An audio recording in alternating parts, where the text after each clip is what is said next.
বিসমিল্লাহির রহমানির রহিম। আলহামদুলিল্লাহ ওয়াসসালাতু ওয়াসসালামু আলা রাসূলিল্লাহ। আম্মা বা'দ। সম্মানিত আমার দ্বীনি ভাইরা, আসসালামু আলাইকুম ওয়া রাহমাতুল্লাহি ওয়া বারাকাতুহু। আমাদের রিয়াদুস সালিহিনের আজকে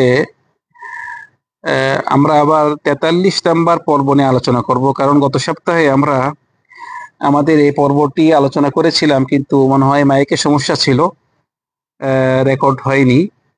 সেজন্য আমরা ৪৩ নাম্বার পর্বটি আবার একটু সংক্ষেপে বলবো, যেন এটি আমাদের কাছে রেকর্ড থাকে আর কি। তো এই ৪৩ নম্বরে আমরা আল্লাহ ভীতি নিয়ে আলোচনা করেছিলাম। একটি দোয়া আমরা শিখেছিলাম। এই দোয়াটি খুবই গুরুত্বপূর্ণ, যে ইবনে মাসউদ রাদিয়াল্লাহু আনহু থেকে, আব্দুল্লাহ বিন মাসউদ অনেক বড় একজন আলেম, শাগাল মুকাইবিলাইনাক, অনেক বড় আলেম, ওনার থেকে এই হাদিসটি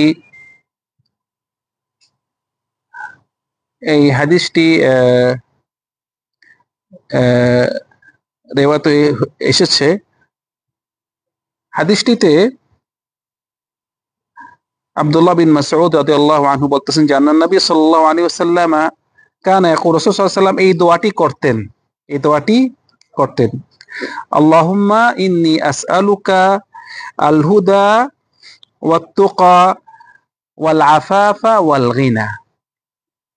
চারটি বিষয়: আল্লাহুম্মা ইন্নী আসআলুকা আল হুদা ওয়াত তুকা ওয়াল আফাফা ওয়াল গিনা। আমরা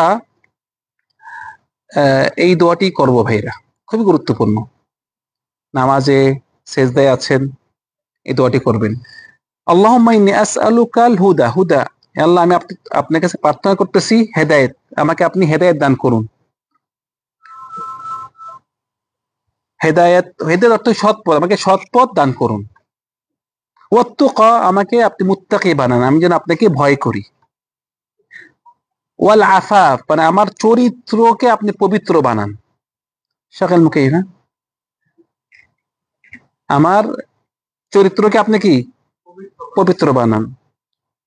ওয়াল গিনা, আমাকে আপনি আমার অভাব শূন্যতা দান করুন, আমার থেকে অভাব দূর করে দেন। একটা কি হেদায়েত দান করুন, তাকওয়া দান করুন, আরেকটা কি আমাকে পবিত্র, আমার চারিত্রিক পবিত্র দান করুন, আমার থেকে অভাব শূন্য করে দিন।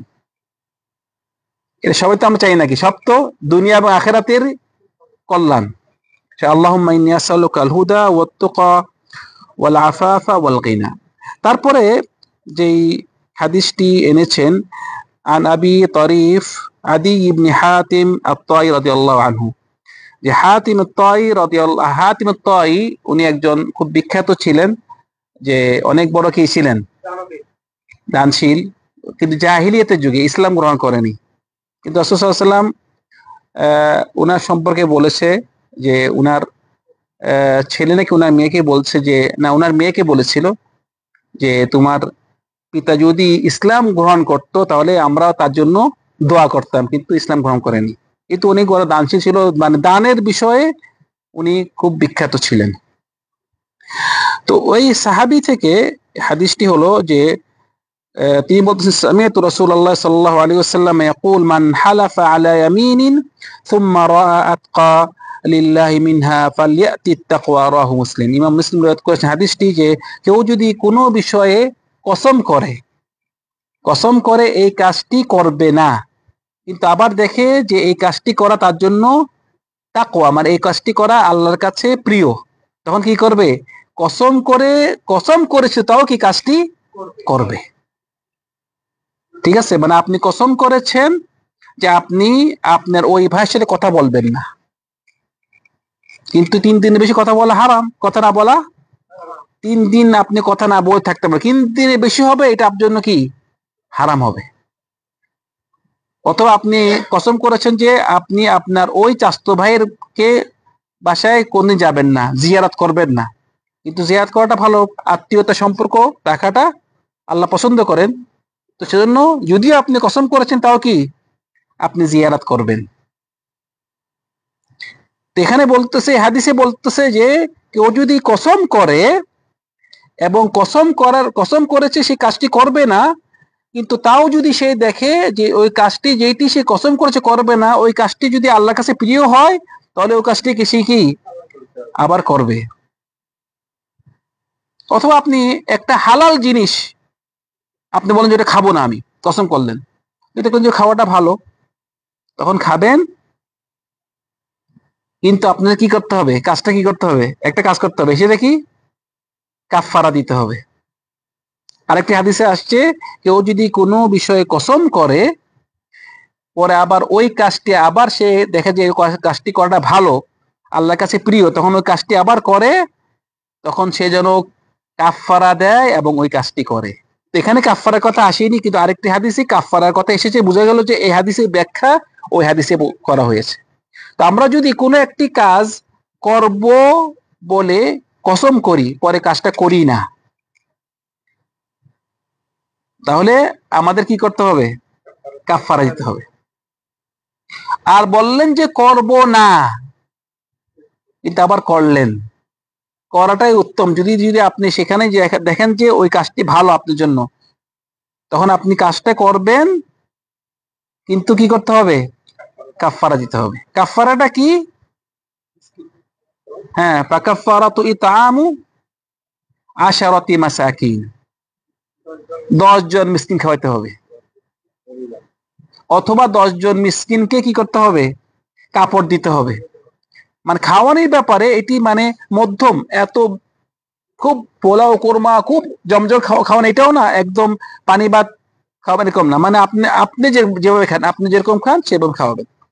10 জন মিসকিন খাওয়াবেন, অথবা 10 জন মিসকিনকে কি করবেন, কাপড় দিবেন, অথবা একজন দাস আজাদ করবেন।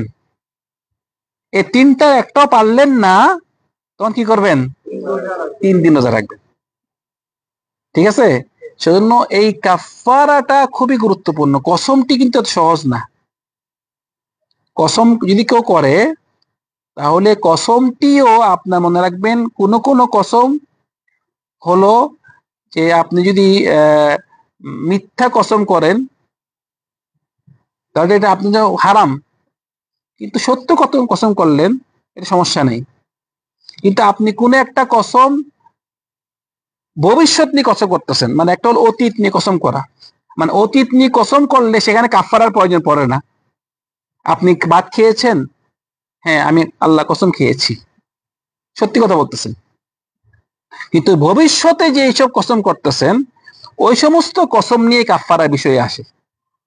কারণ অতীতের কসমে তো আপনার কসম ভঙ্গ করার কোনো সিস্টেম নেই, হয় আপনি সত্য বলবেন না মিথ্যা বলবেন। ভাত খাইছি ভাত খাইনি, বা শেষ।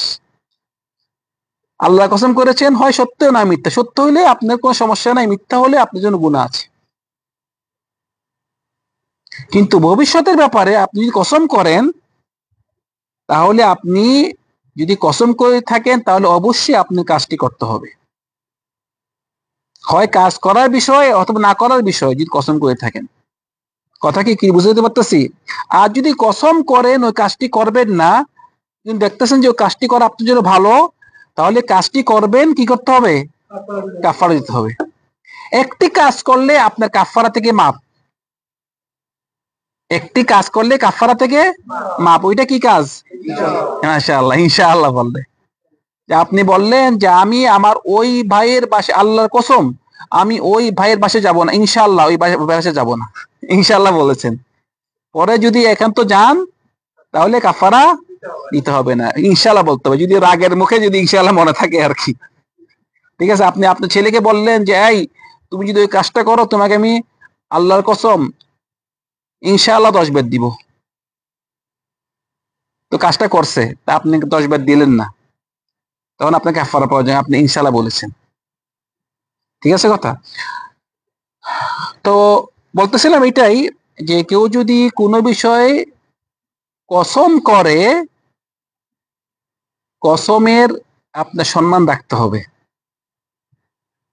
সেজন্য কসম করেছেন, কসম পালন করতে পারলেন না, তাহলে আপনি কাফারা দিয়ে দেবেন।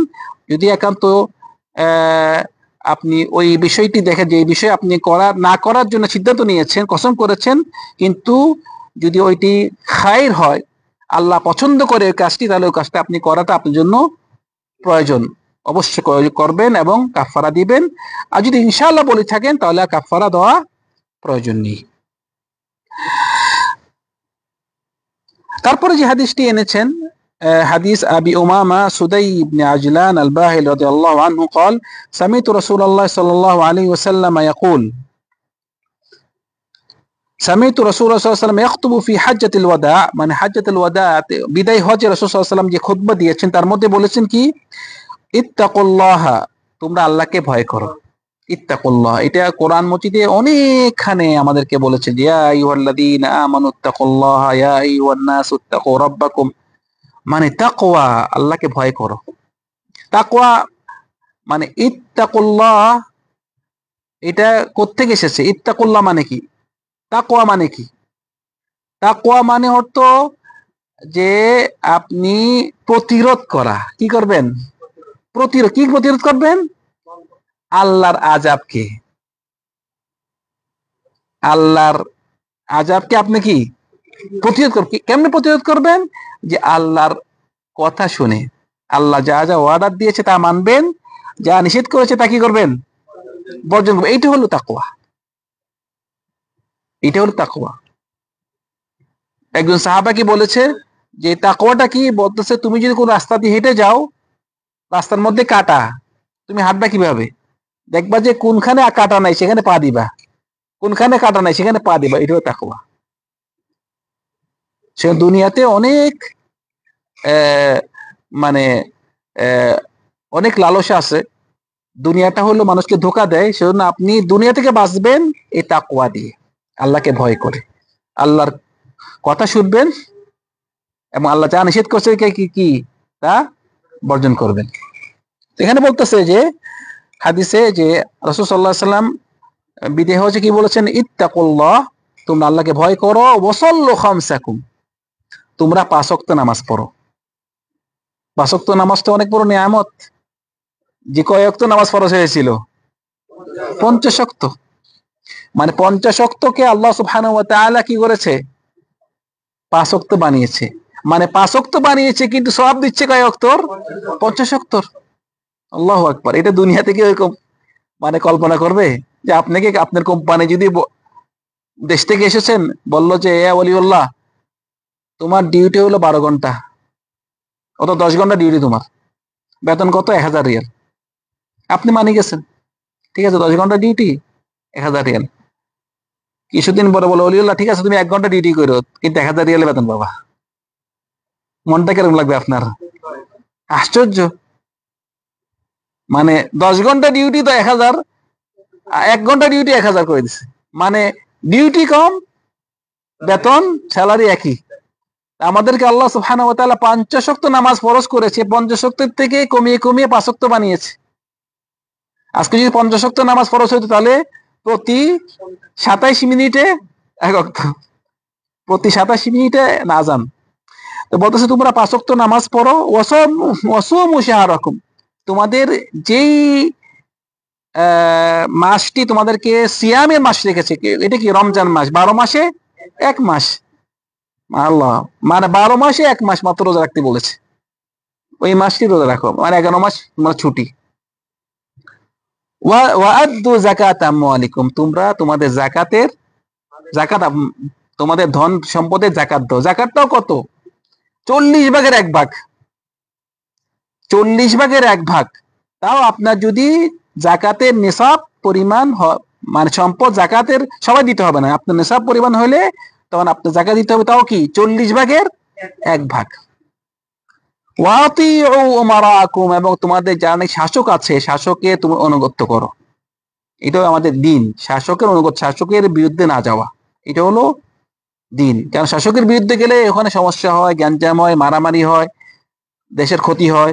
সেজন্য শাসকের অনুগত্য করা এটা ইসলাম। বলতেছে তোমরা এইসব কাজ করো, একটা হলো 5 ওয়াক্ত নামাজ পড়া, রমজান রোজা রাখা, যাকাত আদায় করা, শাসকের আনুগত্য করা। কি হবে? বলছে তাদখুলুল জান্নাত, তাদখুলু জান্নাত রাব্বিকুম, তাহলে তোমরা তোমাদের রবের জান্নাতে প্রবেশ করতে পারবে। এই হাদিসটি ইমাম আত-তিরমিজি রওয়ায়াত করেছেন। তো সুতরাং এখানে আমাদের এই হাদিসটা আনার উদ্দেশ্য কি? যে তোমরা আল্লাহকে ভয় করো ভাইরা। আল্লাহকে ভয় করবেন। আল্লাহর ভয়টি আমাদের নাজাত পাওয়ার জন্য আমাদেরকে সাহায্য করবে। আল্লাহকে ভয় করবেন, আল্লাহ আদেশ মানে চলবেন, আল্লাহ যা নিষেধ করছে তা কি থেকে তা বর্জন করবেন। আল্লাহ সুবহানাহু ওয়া তাআলা আমাদের সবাইকে আমাদেরকে মুত্তাকি হওয়ার তৌফিক দান করুন। আল্লাহ সুবহানাহু ওয়া তাআলা আমরা যা বলেছি তা আমল করার তৌফিক দান করুন। সাল্লাল্লাহু আলা সাইয়্যিদিনা মুহাম্মদ ওয়া আলা আলিহি ওয়া সাহবিহি আজমাইন। আসসালামু আলাইকুম ওয়া রাহমাতুল্লাহি ওয়া বারাকাতুহু।